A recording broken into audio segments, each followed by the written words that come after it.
Terrorists, hold on. Here's Tara's Daily Rant. It's good to be king. And, in monarchies of the past, the king was the law.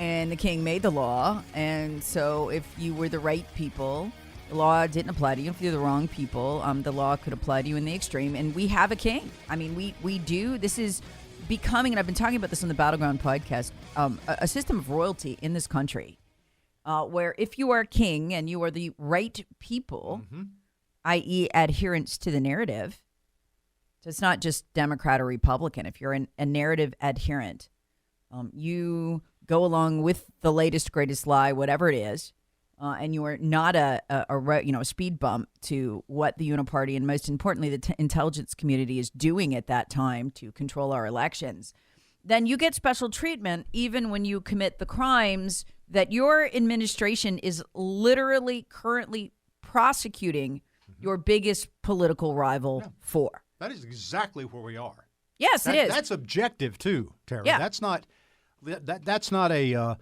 some type of looking through some type of conservative conspiracy theory paradigm here. This is exactly where we are. It is. It's frightening, and the Wall Street Journal is saying it too. It's not just me. That, let's go back and remember the optics of the Mar-a-Lago raid over the classified data. Trump had been going back and forth with them. He had every right to have that as the president.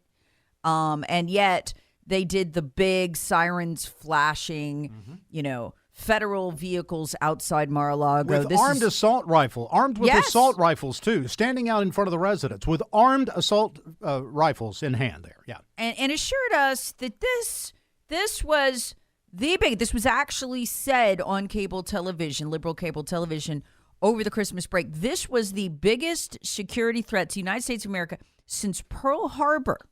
Remember this? That Trump had these documents. It had to be handled with the full raid, men and women, SWAT teams in black, whole 9 yards, right? Mm-hmm. So then we find out Biden did the same thing.